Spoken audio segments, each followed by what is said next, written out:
Okay မင်္ဂလာပါဆရာတို့ဆက်လိုက်အောင်အဲ့တော့ခုနကဆရာ type 1 ပုံစံလေးကိုရှင်းပြပြပါပြီအခု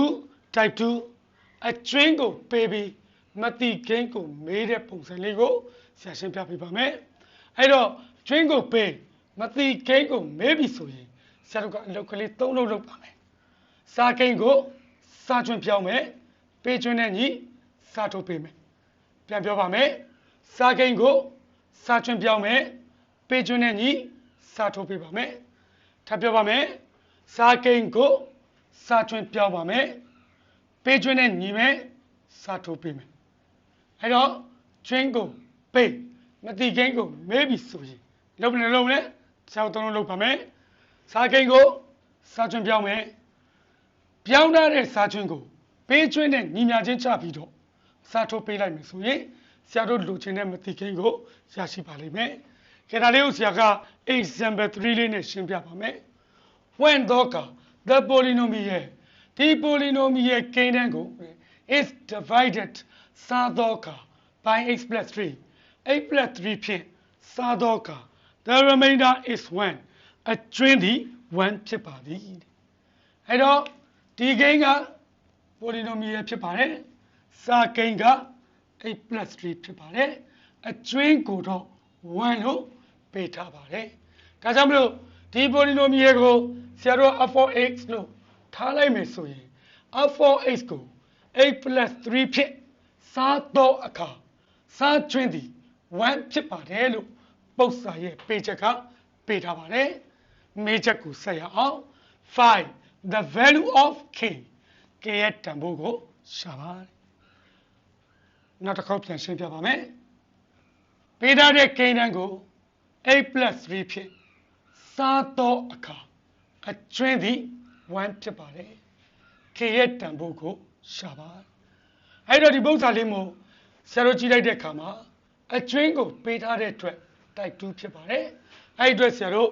3လုပ်ကြည့်ပါမယ်စာကိန်းကိုစာကျွင်းပြောင်းမယ်ပြောင်းသွားပြီးတော့စာကျွင်းကိုပေးကျွင်းလေးနဲ့ညီမယ်ပြီးတော့စာတို့ရှင်းလိုက်ရင်ဆရာတို့လူချင်းတဲ့ k တန်ဖိုးကိုရရှိမှာဖြစ်ပါတယ်အဲ့ဒီအတွက်ပထမဦးစွာပေးထားသော polynomial ကို f(x) လို့ထားပေးရပါမယ်အဲ့အတွက် let f(x) is equal to x cubed minus 3x squared plus kx plus 7ဟုတ်ပြီစတော့ပါပြီစာကိန်းကိုစာချွန်းပြောင်းပါမယ်အဲ့ဒါဆရာတို့ကတူရန်ရပြောင်းပါပါ f(x) ကို a plus 3ဖြင့်စားတော့အခါအဲ့တော့ when f(x) is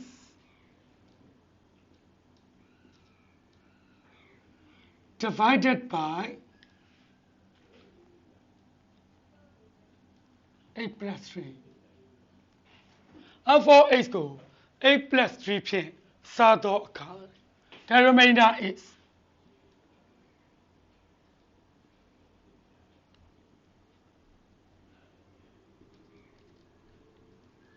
f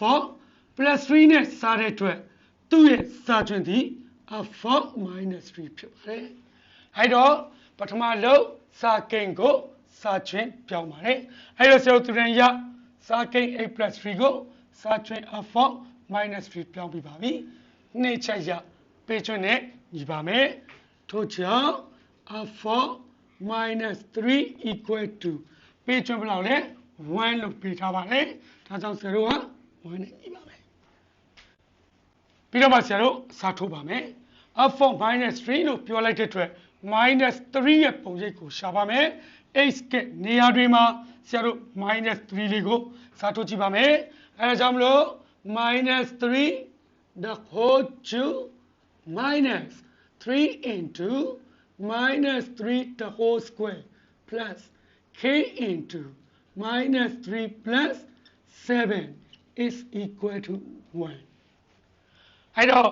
minus ကိုမတက်တင်လိုက်တဲ့အတွက်ဆရာတို့ minus ပဲပြန်ရပါမယ်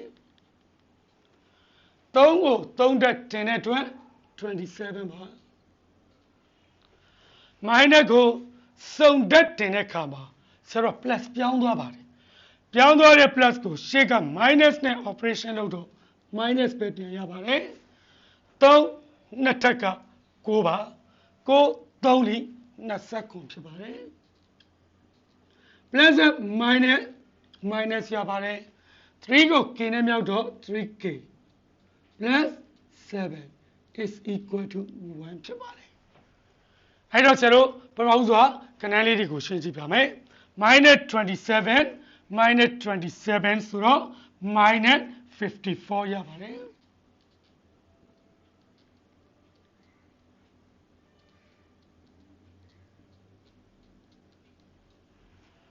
minus 3k ကတော့ minus 3k ပါ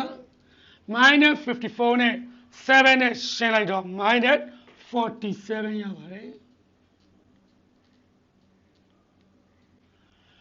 k လိုချင်တဲ့အတွက် minus 47ကိုတစ်ဖက်ကိုသွားပေါင်းပါမယ် minus 47က1နဲ့သွားပေါင်းလိုက်တဲ့အတွက်48ဖြစ်သွားပါတယ်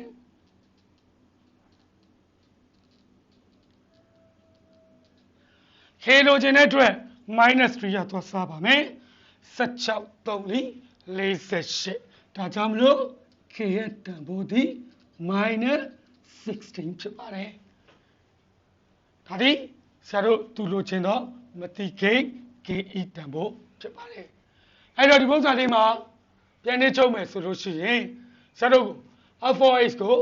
a plus 3ဖြင့်စားတဲ့အခါမှာအကျွင်းကို1လို့ပေးထားပြီးK တန်ဖိုးကိုမေးလိုက်ခြင်းဖြစ်ပါတယ်ဒါကြောင့်မို့အကျွင်းပေးပြီးတော့မတိကိန်းကိုမေးတဲ့ပုံစံဖြစ်ပါတယ်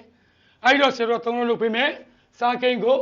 စားကျွင်းပြောင်းမယ်ဒါကြောင့် f4x is divided by a plus 3စားကိန်းပါစားကိန်း a plus 3ကိုစားကျွင်း f4 minus 3လို့ပြောင်းပါတယ်ပြီးတော့မှပြောင်းထားတဲ့စားကျွင်းကိုပေးကျွင်း1နဲ့ညီမျှခြင်းချပါတယ်